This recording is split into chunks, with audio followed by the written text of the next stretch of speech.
An oligopoly is an imperfectly competitive market structure consisting of a few large firms that sell identical or differentiated products. In the case of OPEC, or the Organization of the Petroleum Exporting Countries, they are a small group of countries exporting a relatively identical commodity, oil. Before we look at the curve, let's first establish our assumptions. In the kinked demand curve model, it is assumed that firms are non-collusive. This means they are not working together to fix output and prices. Second, there is price rigidity, which means there is a tendency for the market to settle at one price, above which firms will not follow an individual firm should they choose to increase their price. However, below that same price, firms will respond by increasing their output. Let's explore the definition and characteristics further. In the previous example of OPEC, the product was identical, but the products sold by firms in this market structure can be identical or differentiated. If you look at the global market leaders in mobile phone sales, you'll notice that their products are different but share some basic similarities. In an oligopoly, there are a few large firms that dominate the industry. I've made up a fictional example on the right for the commercial banking industry. You can see that 4 large firms control the entire market. One of the most intriguing features of the oligopoly is the level of interdependence between competing firms. Since there are a few large firms dominating the industry, their behavior is interlinked. They must closely watch each other and carefully respond to the actions of competitors. In a later video, we'll explore the possibility for collusion and how it may lead to cartels. Collusion occurs when firms manipulate a market to restrict output or raise prices in order to increase profits. It's illegal in most countries, but that doesn't mean it can't happen. Cartels are groups of firms that collude together.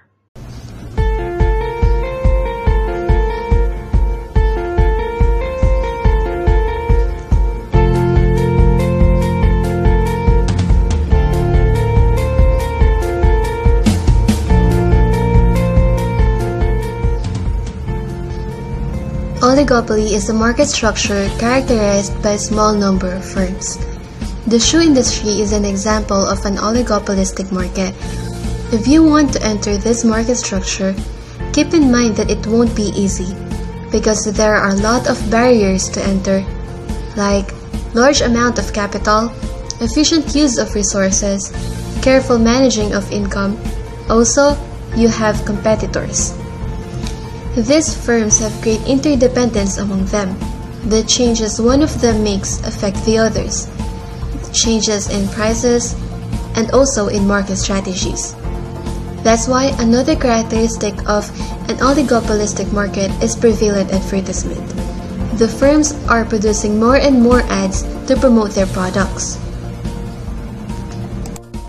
A kinked demand curve. There are 5 key features that underpin the kinked demand curve model in oligopoly, and these show that the market is moving away from competition. So, the first assumption would be that there are just a small number of firms in that market. This is a move away from perfect competition and monopolistic, because individual firms now contain and possess quite a large market share in that market. There are also barriers to entry, so it is quite difficult to enter into an oligopoly where there might be large cost investments to entering that market. Because there are a small number of firms, each individual one is independent and they react to the strategies and price changes of other firms. Also, because they interact with one another, it causes a kinked demand curve where a part of the demand curve is elastic and the other part is inelastic. And finally, we assume that firms here are profit maximizers. Okay guys, in order to explain the kinked demand curve model, what we're going to do is draw down a basic diagram here and label it with price up here on the y-axis, and we'll have quantity down here on the x-axis. We're also going to put in our origin point, bottom left down here, put in a 0. Now, for a kinked demand curve model, the demand curve has 2 shapes to it. The initial shape is rather flat, just like I've drawn here, and the second half of the demand curve tends to be quite steep, as drawn as well. We're going to give these their technical names. The flat part we're going to refer to as elastic demand, and we'll come back to this in a minute as to what that means. And the flat part, we're going to call that inelastic demand.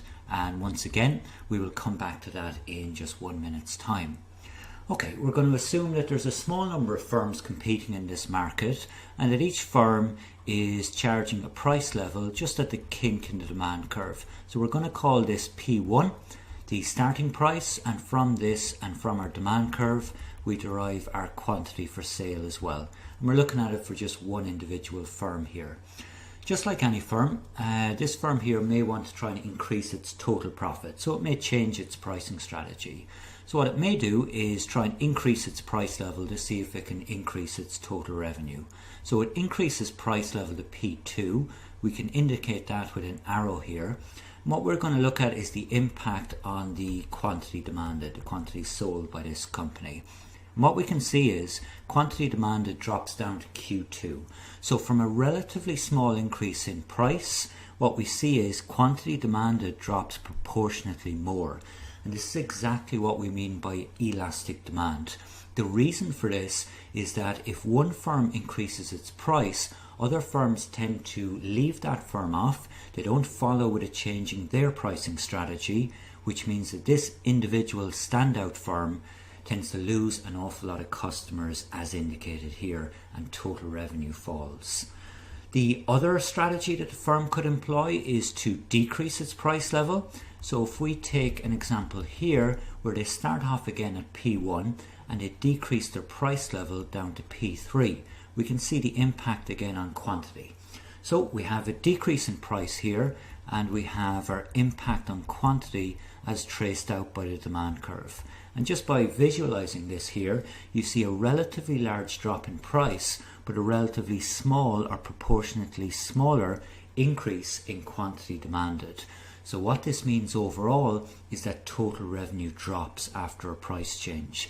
The reason for it is that it faces inelastic demand, which means that other firms, when they see the original firm decreasing its price level, tend to react and also decrease their price level.